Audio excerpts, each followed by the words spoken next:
नमस्कार, मी सागर राजे. प्रभात पर्व न्यूजवर आपलं सर्वांचं स्वागत करतो. मी सध्या घोड गावामध्ये आहे. घोड गावामध्ये मोठ्या संख्येने ग्रामस्थ जमलेले आहेत.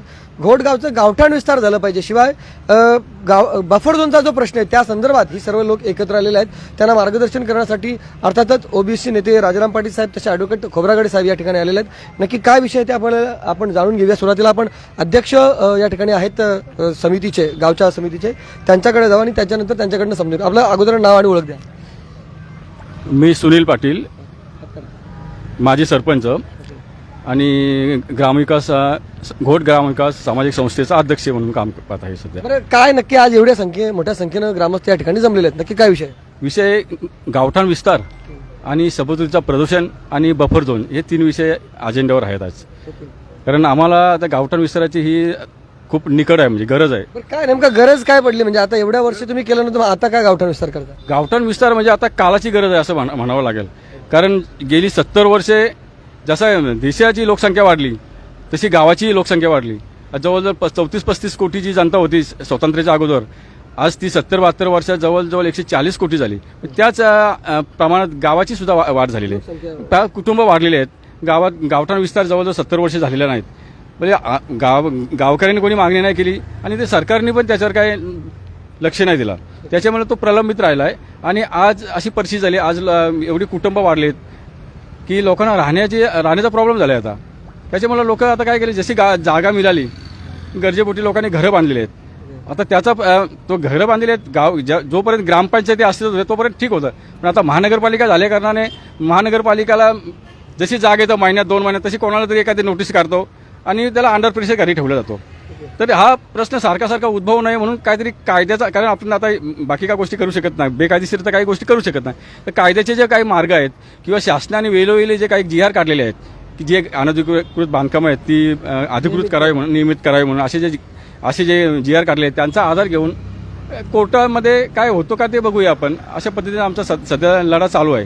तर मी म्हणजे आता तळोजा मजकूर गावचा आहे, तुम्हाला माहित असेल. आणि ही जी जागा आहे ना, हे पिपलपाडा म्हणून आहे. आणि माझ्या लहानपणी पाहिलं होतं मी की इथपर्यंत गाव त्यावेळेला नव्हतं. आता गावचा खूप मोठा विस्तार झालेला आहे. अगदी याच्या पुढे देखील मला वाटतं एक 100 मीटरपर्यंत गाव आता गेलं असेल. म्हणजे पाठीमागे तिकडे आता घोट असेल, घोटचा जो ब्रिज आहे, नदीचा पूल आहे तिथे, आणि इकडे IGPLच्या आजूबाजूला एवढा मोठा गावचा खूप मोठ्या संख्येने विस्तार झालेला आहे. पाटील साहेब, तुम्ही या ठिकाणी आलेले आहेत. सातत्याने पनवेल भागामध्ये किंवा उरण भागामध्ये पहा की लोक गावठाण विस्तारासंदर्भात आता एकत्र व्हायला लागलेले आहेत. गावठाण विस्ताराची गरज त्यांना आता भासू लागलेली आहे. घोडगावच्या ग्रामस्थांना काय सल्ला देता आपण? आता बघा, एकीकडे MIDC आहे भूसंपादन आणि एकीकडे सिडको आहे. यांनी काय केलं, इंग्रजांचा जो सर्वे होता तो 1932चा, तो सर्वे मानून म्हणजे ते गावठाण 2 एकरचं आहे आणि आता जवळजवळ 72 एकर वाढलेलं आहे. म्हणजे या संदर्भात तुम्ही काम केलं? या गावामध्ये आपण गाव मोजलेलं आहे, 70 एकर वाढलेलं आहे. 2 एकर मूळ गावठाण आहे, 70 एकर वाढलेलं आहे. वाढलेलं गावठाण आहे हे MIDC सांगते आमचं आहे, सिडको सांगतं आमचं आहे, आणि ते प्रत्यक्षात प्रकल्पग्रस्त आगरी कोळ्यांची घरं आहेत. मग ह्या 2 संस्थांना, MIDCला, सिडकोला, महानगरपालिकेला पार्टी करून आम्हाला सांगायचं हे आमचं गाव आहे, तुम्ही तुमचा विकास करायचा प्रयत्न केलात.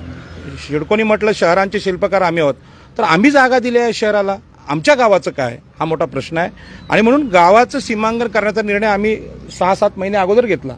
परंतु आता प्रश्न असा आला की लोकांची जी मानसिकता आहे ते लोकांना सवय लागली आयत्याची, म्हणजे सरकार नावाचं कोणतरी आहे ते करतील. पण आता सरकार नावाचे जे लोक आहेत ते लुटारू झालेत. ठाण्यामध्ये आगरी कोळ्यांच्या पट्ट्यामध्ये क्लस्टर जाहीर केलं माननीय मुख्यमंत्री एकनाथ शिंदेने. तुम्ही साताऱ्याला कराल का तुमच्या गावाला क्लस्टर? आमचं वस्ती 2000 वर्षापासून आहे. आमची शाखा नाशिकला नाही, पुण्याला नाही, नागपूरला नाही. आम्ही इथेच भात आणि मासे खातो. आमच्या गावावर क्लस्टर, आमच्या गावावर SRA, आमच्या गावावर सिडको, आमच्या गावावर MIDC, आणि रिक्षावाले इथे मुख्यमंत्री होतात ना. आम्ही काय भीक मागायची का? प्रश्न आहे मुख्यमंत्र्यांना की हा अन्याय किती झाला.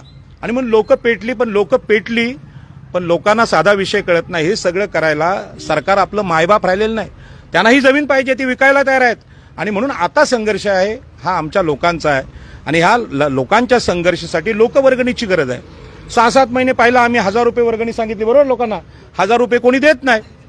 700-800 घरं आहेत ना, पण लोक काय देत नाहीत. आणि म्हणून आम्ही हा उरणमध्ये अनुभव घेतला.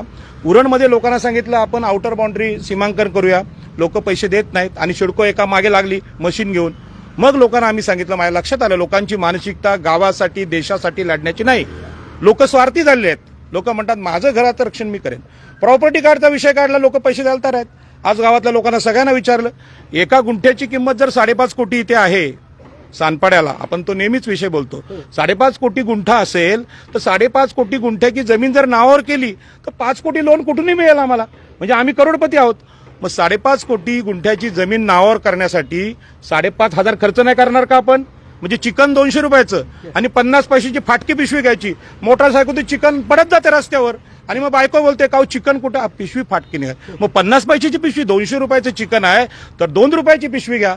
तेच आम्ही आज सांगितलं की प्रॉपर्टी कार्ड आपल्या घराचं आहे, सरकार बिकार कोण देत नसतं. हे सगळे सरकारचे लोक, मुख्यमंत्री उपमुख्यमंत्री मुंबई विकायला आलेले आहेत.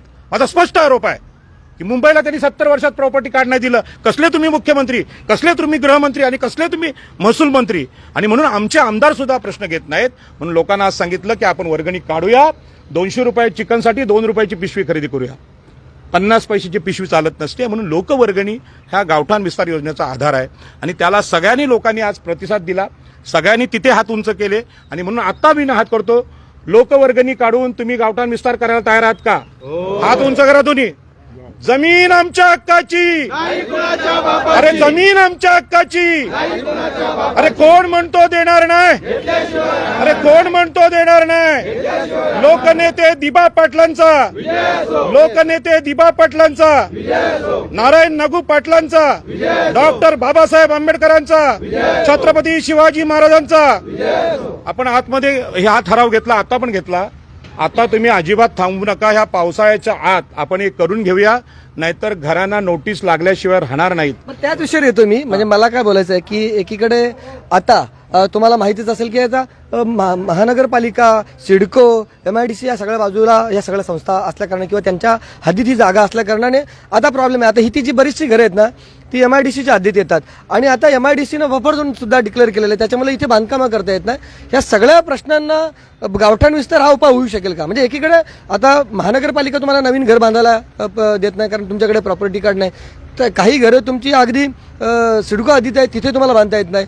किंवा या ठिकाणी MIDC सांगते की बाबा तुमचं आमच्या भागात अतिक्रमण झालेलं आहे कारण तुम्ही आमच्या 500 मीटरच्या अंतर्गत आहात. या सगळ्याला उपाय गावठाण विस्तार असू प्रश्नच नाही. कसं आहे की देश स्वातंत्र्य होण्याच्या अगोदर आमचं घोट गाव आहे. म्हणजे MIDC तेव्हा नव्हती, सिडको नव्हती, तेव्हा आम्ही आहोत. पण हे आमचं अस्तित्व महसूल दप्तरी सिद्ध करण्याचा एकमेव उपाय गावठाण विस्तार, सीमांकन हा त्यावरचा उपाय आहे. तो सीमांकन हा उपाय जर आम्ही केला, घरांना प्रॉपर्टी कार्ड घेतलं तर आपल्या गावांचं अस्तित्व सिद्ध होतं.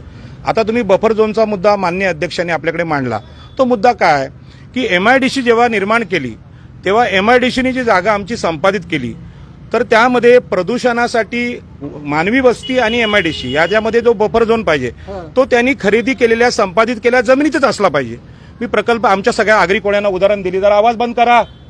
काय उदाहरण दिलं की आमचा जन्म झाला निसर्गाने किंवा आपल्या आईने किंवा देवानी म्हणा कोणीतरी आपलं शरीर निर्माण केलं, तर शरीरामध्ये जसं तोंडातून आपण अन्न घेतो त्या अन्नातून जे दूषित पदार्थ निघतात, 2 पदार्थ द्रवरूप निघतात आणि घनरूप निघतात. मग ते साठवण्याचं बफर झोन पोटातच आहे ना, काय बाहेर आहे? हा बफर झोन घेऊन आपण हातात फिरतो का? मग MIDCने आपल्या जागेत करावा. आमच्या चांगल्या जमिनीत जर बफर झोन जाहीर करायचा असेल तर 2013च्या कायद्याने तुम्हाला जमीन खरेदी करावी लागेल, आम्हाला पैसे द्यावे लागतील, नंतर बफर झोन. मग तुम्ही MIDCची सगळी जमीन वापरली, आमचा गाव पण घेतला, वरती उरलेली शेत जमीन आहे त्यामध्ये तुमचा बफर झोन चालणार नाही. आणि म्हणून जे कोणी हे जे MIDCचे चीफ असतील, IAS ऑफिसर असतील किंवा TMA असेल किंवा मुख्यमंत्री असतील, उपमुख्यमंत्री असेल, त्यांना माझं सांगणं आहे बफर झोनचा अभ्यास करायचा असेल तर स्वतःच्या बॉडीचा करा. तुमची घाण पोटातच असते ना, की बाहेर पिशवी घेऊन फिरता तुम्ही? म्हणजे इथल्या शेतकऱ्यांना तुम्ही मूर्ख बनवायला निघालेत. आता MIDC तुम्ही केली, सिडको केली, बफर झोन आमच्या जागेत चालणार नाही. 13च्या कायद्याने 4 पट मोबदला द्या, मग काय करायचं ते बघू, आणि जमिनी द्यायच्या की नाही ते पण आम्ही ठरवू. त्यामुळे असल्या खोट्या गोष्टी टाकून तिथली बांधकामं थांबवायची, त्यांना परमिशन नाकारायचं. तुमच्या बापाची जमीन आहे का? आमचा 7/12 आहे. डॉक्टर बाबासाहेब आंबेडकर, नारायण लागूंच्या संघर्षाने 7/12 मिळवला आहे. हे तुम्हाला बफर झोनसाठी द्यायला नाही मिळाला आहे. यासाठी आम्ही सगळ्या गावांची याचिका दाखल करणार आहोत. असे खंदे लोक इथे आहेत, लढणारे लोक आहेत, हे खंदे लोक आहेत. हा संघर्ष आम्ही उभा करू आणि सगळ्या लोकप्रतिनिधींना माझं म्हणणं आहे सगळं बफर झोन आगरी कोळ्यांवर, सगळे MIDC आगरी कोळ्यांवर, सर्किल सिडको इकडे. माझी विनंती आहे, झालेले सगळे मुख्यमंत्री आहेत 13 मराठ्यांचे, त्यांच्या गावाला सिडको घेऊन जा, त्यांच्या गावाला MIDC घेऊन जा, फडणवीसांच्या गावाला घेऊन जा. आम्हाला विकास बस झाला आमचा, आता आम्ही विकास करू. बरं, प्रभात पर्व सातत्याने या विषयावर मार्गदर्शन करत असतं किंवा जनजागृती करत असतं आणि त्यामुळेच निश्चितच हे ग्रामीण भागातल्या जनतेचा आवाज या ठिकाणी प्रभात पर्व पोहोचवत असतो. खोब्रागडे साहेब, तुम्ही आल्या त्याच्यानंतर मुख्य मुद्दा होता की सुरुवातीलाच या संदर्भात गावठाण विस्तारासंदर्भात आपली प्रक्रिया चालू आहे, आपली याचिका देखील दाखल झालेली आहे. त्या संदर्भात सध्या काय स्टेटस आहे मला सांगा अगोदर. गावठाण विस्ताराच्या संदर्भात घोटगावाच्या विस्तारासंदर्भात जी आवश्यक जमीन आहे ती जमीन शासनाने एक्वायर करून गावातील लोकांना घरं बांधण्यासाठी द्यावी, याच्यासाठी ऑलरेडी हायकोर्टामध्ये याचिका दाखल करण्यात आलेली आहे आणि हायकोर्टामध्ये ही याचिका प्रलंबित आहे. हायकोर्टापुढे मेन्शन करून हे प्रकरण मेन्शन करून त्याच्यावर डेट घेऊन आम्ही ही लवकरात लवकर हा प्रश्न कसा निकाली लागेल याच्यासाठी प्रयत्न करतो आहोत. गावकऱ्यांचं ह्या संदर्भात एकमत झाला आणि गावकऱ्यांनी हे प्रकरण जर लावून धरला तर निश्चितपणे हायकोर्टाकडून यावर पॉझिटिव्ह अशी सकारात्मक अशी आपल्याला आदेश निश्चितपणे मिळेल. आणि आता सध्याचं स्टॅटस जे आहे हायकोर्टापुढे प्रकरण प्रलंबित आहे. लवकरच याच्यासाठी आम्ही ते प्रकरण मेन्शन करून याच्यावर डेट घेण्याचा प्रयत्न करू. बरं, ग्रामस्थ देखील आहेत, कोणाला बोलायचं आहे या संदर्भात? बरं, महाराज या ठिकाणी आहेत, मराठी बोला. हा दुसरा महत्त्वाचा याच्यामध्ये मुद्दा जो चर्चेला गेला बफर झोनचा आणि महानगरपालिका त्याच्यावर आम्हाला घर बांधू देत नाही किंवा त्याच्यावर आडकाठी करते किंवा MIDC आडकाठी करते. मुळात कायदा असं सांगतो की जोपर्यंत ती जमीन संपादित करून त्याचा मोबदला संबंधित जमीन मालकाला दिला जात नाही तोपर्यंत त्या जमिनीवर कोणत्याही प्रकारचे प्रतिबंध लावण्याचे अधिकार कोणत्याही यंत्रणेला किंवा कोणत्याही संस्थेला नाहीत. आता अशी अवस्था झालेली आहे की 1970 साली सिडकोने नोटिफिकेशन काढलेलं आहे आणि 1969-70 सालच्या नोटिफिकेशनचा शिक्का अजूनही आमच्या 7/12वर आहे आणि त्या आधारावर आम्हाला जर प्रतिबंध केला जात असेल तर हा शासनाचा घोर अन्याय आहे. लोकांनी जर याच्यावर आंदोलन करून हा बेकायदेशीर मारलेला शिक्का तो सिडकोचा असेल MIDCचा असेल आम्हाला मोबदला न देता तुम्ही आमच्या जमिनीवर कोणत्याही प्रकारचे प्रतिबंध लावू शकत नाही. जोपर्यंत मोबदला देऊन तुम्ही ती जमीन संपादित करत नाही तोपर्यंत कायद्यानुसार कोणत्याही प्रकारच्या बांधकामाला कोणत्याही प्रकारच्या विकासाला प्रतिबंध करण्याचे अधिकार महापालिकेला, सिडकोला, MIDCला किंवा शासनाला नाहीत. हे लोकांचं जे अज्ञान आहे ज्या दिवशी दूर होईल निश्चितच आत्तापर्यंत ज्या वेगवेगळ्या नावाने या प्रतिबंधित ही जमीन आहे ह्या नावाने जी फसवणूक होते आहे ती फसवणूक निश्चितपणे थांबेल. आणि आज आपण पाहतोय की एवढे लोक गावकरी जे जमलेले आहेत, पाटील साहेब जे जमलेले आहेत, ज्या जमीन हक्काचा लढा लढणारे त्याच्यावरून लोकांमध्ये हळूहळू जागृती होते आहे असं आपल्याला दिसून येतं. आणि लवकरच याच्याबाबत आम्ही कायद्यानुसार हायकोर्टामध्ये आणि सक्षम न्यायालयाकडे आम्ही निश्चितपणे याच्यावर याचिका दाखल करू. बरं, अनेक ग्रामस्थ या ठिकाणी जमलेले आहेत. बरं, महाराज या ठिकाणी आहेत. बरं, काय बोलाल 2 शब्द? आज घोट गावठाण ह्यो गावकीचा होता. म्हातार लोक वेडच होतं, त्यांना काय माहिती नव्हतं का पुढं काय होईल ते. त्याही एक यांच्या नावावर केली, मग त्यांचा तुम्ही घ्या ना, आमचा काय घेता. आज आमची 7/12 आहे, 7/12 साईडला आमची जमीन आमच्या ताब्यात आहे. तर त्याच्यावर तुम्ही जर दंडोप करा असाल तर आम्ही करू देणार नाही. हे आज जमीन हे विकायला लागलं, पण विकता कोणाचा 7/12 त्याच्यावर तो घेणारा आहे त्यांनी विचार करायला पाहिजे. 7/12 कोणाचा. आज 1982 पासून मी साल हद्दीवर भांडतो. आजपर्यंत आंदोलन केला, उपोषण केलं, आजपर्यंत तेच आहेत ना. माझ्या सामने पण वकील आहेत. तर आज मी MIDC मध्ये गेलो का तुम्ही लोकांच्या तोंडाला पाळा पुसलेला आहे. पोलीस स्टेशनला माझी कंप्लेंट आहे. सगळं आंदोलन मीनी केले. प्रॉपर्टी जरी बायची असेल तर आज 49 वर्ष मी घालवल्या. वारसदार मी आहे. आज मला बोलायला मस्त संधी मिळालेली आहे. तर याचा कारण माझे गायगरीबाला फसून शेनी याही पेपर घेतलेले आहेत. याही नोटीस न देताना त्याही सांगितलं संमतीपत्र द्या. यांचा विषय काय आहे, यांची जमीन जी आहे MIDCच्या रोडला गेलेली आहे आणि त्यांचा मोबदला दिलेला नाही. परंतु रोड आहे तिथे आता सुद्धा खूप ट्रॅफिक होत असते संध्याकाळी. दररोज संध्याकाळी खूप मोठी ट्रॅफिक होते तिथे, परंतु अजून देखील मोबदला दिला नाही किंवा त्याचं भाडं देत नाही आणि त्याच्यामुळे तुमचा प्रश्न प्रलंबित आहे. अशा पद्धतीने अज्ञानाचा फायदा घेतो. आणि बाकी इतर ग्रामस्थ आहेत त्यांच्याकडे देखील जाऊया. आपण बोलायचं आहे का तुम्हाला? कुणाला बोलायचं आहे का? बोलायचं आहे कुणाला ग्रामस्थांपैकी?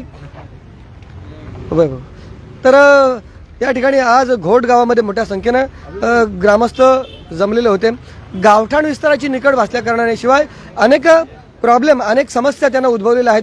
बफर झोनमुळे तिथे बांधकाम होऊ शकत नाही. ग्रामस्थांना स्वतःची घरं देखील बांधकामाला या ठिकाणी मिळत नाही. बाजूला तुम्ही पाहाल की मोठे मोठे प्रोजेक्ट ते उभे राहते, पण ग्रामस्थांचं स्वतःचं घर बांधायला मात्र कायदेशीर अडचणी येतात. आणि अशासाठी घोटगावचे ग्रामस्थ या ठिकाणी एकत्र झालेले आहेत आणि त्यांचा लढा या ठिकाणी सुरू झालेला आहे. तुम्हाला काय वाटतं त्याबाबतची तुमची प्रतिक्रिया अवश्य नोंदवा. व्हिडिओ जर्नलिस्ट यासिन खानचं सागर राजे, प्रभात पर्व न्यूज करता घोट. धन्यवाद.